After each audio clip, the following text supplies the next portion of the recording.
Where is energy coming in and where is energy going out? If you can understand this piece of information, this can save you so much suffering. It can save you from going into a depression. It can save you from wondering why you're not motivated. I think when we go through the motions of life, we can forget about such fundamental basics like this, where, if we want to put all this effort and spirit into our lives, we need to make sure that we are getting recharged. We need to make sure that there is some sort of life force coming into us in order for us to put that life force out. In the last month, I had a huge depression, a huge experience of depression. And it was a very enlightening experience into realizing even I could get depressed. And also when I actually diagnosed myself with I'm experiencing a depression right now, that clarity was so liberating because it gave me a foothold to describe what was going on. I realized that I was isolating myself way too much.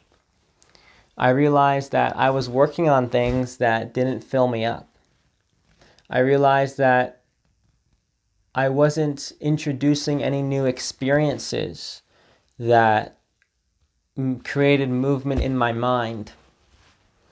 And when you just isolate yourself, you just shut down more and more. And then you kind of shoot yourself in the foot, because to get out of that,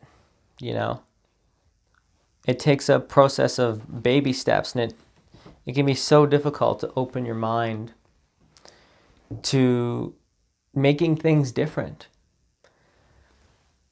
So for you, the viewer, if you're finding yourself, or if you ever find yourself in a situation where you're just burnt out, where you're depressed, or where you just are not motivated to do anything, really ask yourself, where's the energy coming in?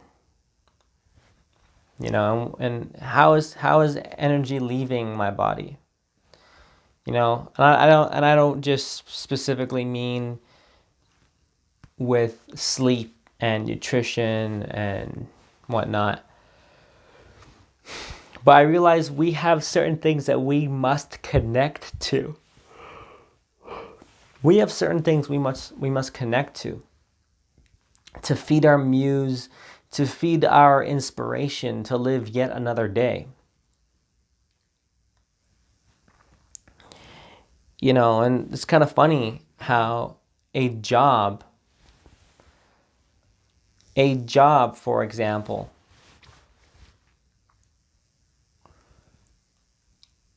many people don't like, but man, does it serve a purpose, because it's one of those scenarios where people expect you to be there. A lot of people, for example, find their purpose in having a child because you're creating another human to depend on you.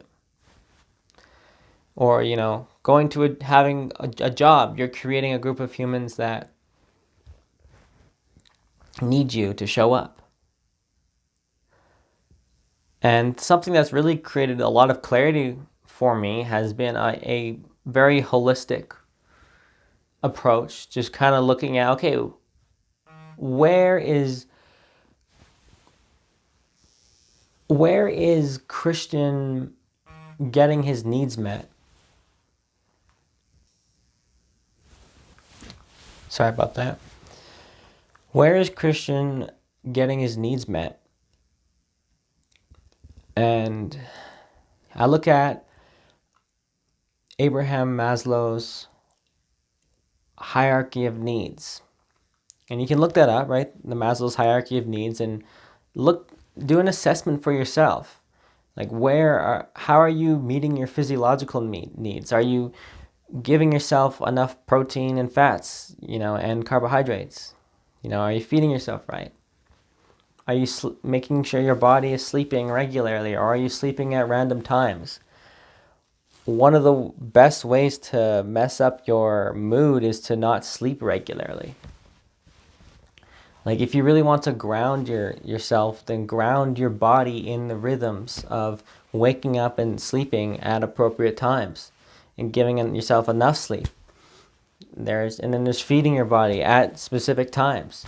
And that first meal, making sure that it's high protein, high fat, low carbohydrate. That's going to help massively with giving your brain the proper chemicals,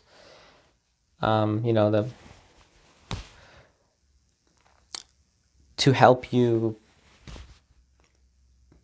I guess, cope with life a little better, or makes you less depressed, gives you the proper dopamine, serotonin, all that jazz.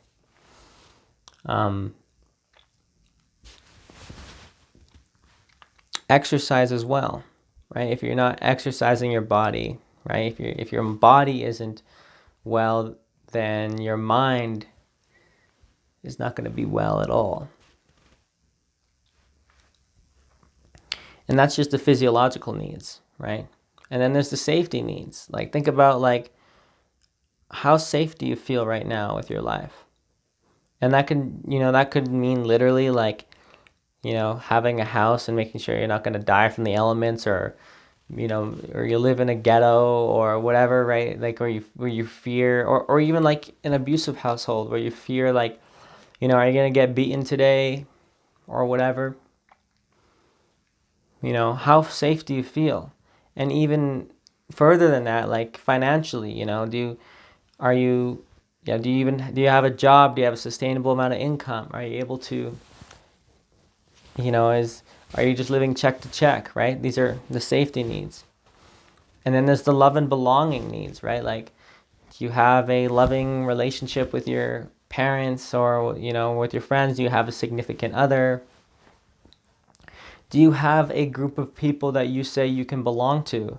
Meetup groups or spiritual communities. That's why people, well, at least one reason, of course, why people go to churches or spiritual communities of various sorts.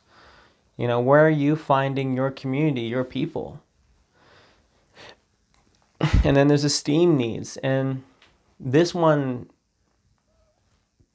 really kind of hit the nail on the head for what I needed, which was I needed to create a scenario where I can respect myself for going to something, and people can respect me for being there. So, in practice, that looks like, having some sort of work or whatever. Because right now, I made a decision to not look for work and to just work on YouTube and to make a strong push to create my coaching practice. But I realized I was way too isolated being at home, having, maybe you go to a couple meetups here and there. I realize with the seemingly extroverted personality that I have, or whatever personality type, or whatever the fuck this thing is, it needs new novel experiences. It needs to talk to people. And even if it might be silly a lot of times, where you're just talking about a whole lot of nothing, just that activity of going somewhere and saturating myself in the minds of other people creates movement in my mind, keeping myself busy. I think if we sit and idle for too long, we will just wither away. Part of what gives us our life force is by saturating ourselves in various communities. You know, so as much as people hate it, having a job can be extremely useful. You know, and I'm one of the people that is all about the escaping the 9 to 5 or whatever, you know, not wanting to have a boss over me. And while that's true, I also realize, and I'm starting to appreciate just how much I value being in a position where I can teach people in person. And so that's where I'm going now. Like, I'm not, you know, because I have enough money to live for a couple years just on, you know, just off savings alone. And that's a great launching point for my career, because I am planning to be a life coach and further down the line an author and a YouTuber. But what I realized too is that I need to like enjoy life now. You know, I'm actually very against the kind of, you know, grind, and even if like life is completely miserable, I'm for it if you kind of get like a perverse pleasure out of that kind of grind. I've definitely been in that state before, and that's a fun place to be because you have a purpose. But if you're finding yourself in a situation where there's no energy coming in, then you're pretty much fucked. You're not going to be able to actually achieve the goals you want simply because you're not feeding your muse. I need to be interfacing with the people on a continual basis that have, you know, the problems that I want to help, or have the struggles that I want to help them work through. It's kind of funny, like that's the goal for me, but to get that large wave of people, it's going to take time, you know? But let's go back to the Maslow's hierarchy of needs there, because it's really interesting. So you start off with, okay, you have to make sure the ego stays alive by feeding it and making sure it sleeps well, right? And you can optimize your physiological needs by, you know, exercising, eating well, eating high protein, high fat in the morning, and, you know, feeding it healthy foods, none of the sugary, salt, sugar, fat, you know, all that crap, processed foods. Giving it, you know, fruits and vegetables. But also, so we feed the ego, right? And then we protect the ego with the safety needs, right? So we make sure it feels safe. Then we love the ego, you know, make sure it feels loved, feels good connection with people. And then we have to respect the ego. And only then can you work on your self-actualization, where you develop the clarity to put yourself on a trajectory to actualize who you came here to be. And so here I am trying to self-actualize by creating my art when I completely have my rung missing on esteem needs. And it's like, yeah, makes total sense.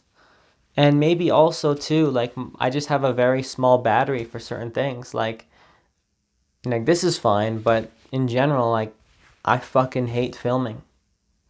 You know, and you kind of need to film to create YouTube videos. Editing is not too bad. But yeah, you know, and the kind of YouTube videos I want to make would require a lot of filming, you know, making skits and whatnot. I enjoy the writing. I enjoy writing on topics and whatnot, but I realized like, maybe I should pivot, or I should at least establish some form of a structure such that, you know, even though it can be draining to make a YouTube video for me, I'm not just doing YouTube, being drained again and again and again, isolating myself in a home, because that sure as shit doesn't work too well. I've experienced, like, you know, I can say, like, for the first time in my life, I actually became, like, really depressed, where I didn't want to do anything at all. And even right now, I'm just coming out of that slump. Forcing myself to go to yoga classes. I don't even like yoga. And I'm making myself do it because I realize that I just need to get out of the house. And I'm going to meetups you know, and whatnot. And, now I'm putting together resume, getting whatever training I need, and applying for gyms. Because I realize I need to put myself in a position where I could actually enjoy being there. And I have the luxury to be able to wait on, that, and actually find a place that I would actually want to be there. Because so often I would just pick the job that just paid. And now that I have enough savings and whatnot, I'm really just like, no, I don't need a job for the money at all. I just need the job for being in a position of being a teacher. So, a friend of mine reached out to me because I made some posts online about being depressed. And one of my online friends reached out to me that just kind of knew for a little bit, but then they kind of fall off the radar. But then now he comes back onto the radar, and he helped me recontextualize that last month or so for me, where it's like, well, you know what, like, you've actually won. And I'm like, what? It's like, yeah, like, you've won because you've been able to identify the problem so quickly, whereas many people would have gone down that route for 10 years without being able to be honest about what's going on, without being able to have that clarity so quickly. And if anything, I've really realized a whole new perspective around motivation. I now empathize a whole lot more with people that are in a depression or have experienced depression before. I understand what it's like. I understand how difficult it can be to get yourself out of it. It's a lot of facing yourself, and it's a lot of pulling yourself up by the bootstraps. And those moments where you're just trying to start the momentum, and then you fall back into the slump, and then you fall back into the slump. I know what that's like now. Whether your homeostasis becomes your latest low becomes your homeostasis. Fuck my life. So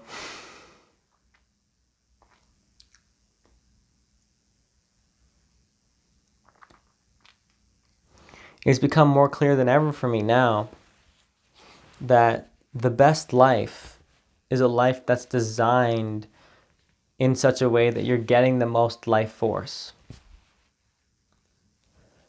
And that's going to be different for every single person. What fills you up with inspiration to keep going, it could be completely different than for what fills me up.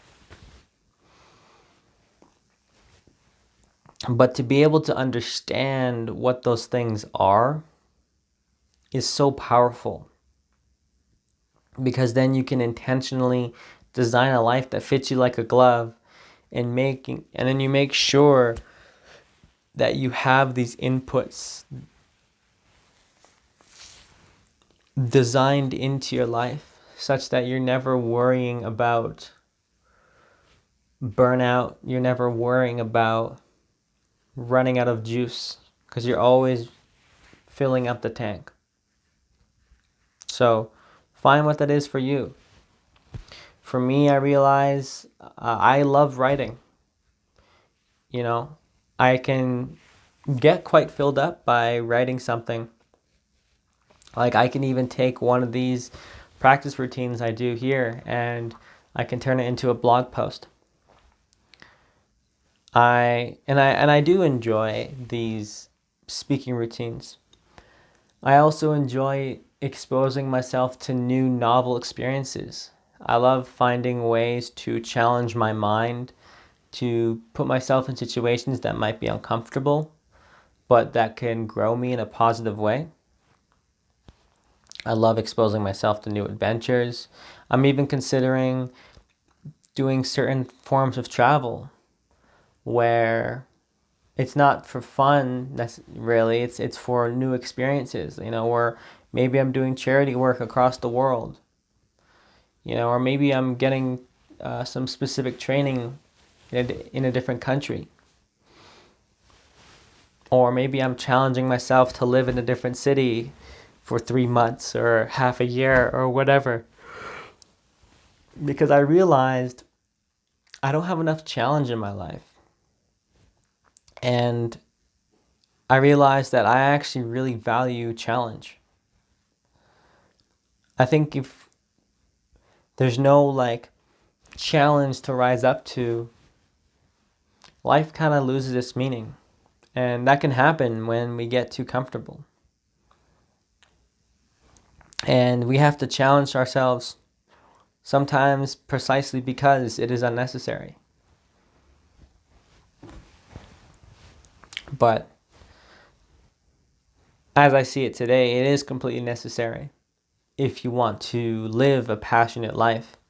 Because what we're here to do is to live life to the fullest. And part of that is creating new challenges for ourselves and overcoming the challenges that we've been avoiding.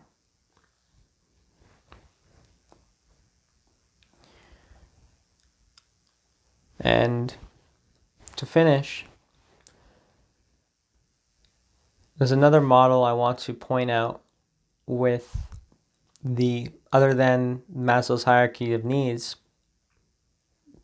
because that could be a great tool to really assess, okay, what the fuck is wrong with my life? It's like, oh, okay, yeah, I have a huge hole in this wrong. That's helpful. But another one that's really helpful has been self-determination theory, I believe what it's called, where to live a fulfilling life or a fulfilling career, we need 3 things. We need to feel a sense of autonomy.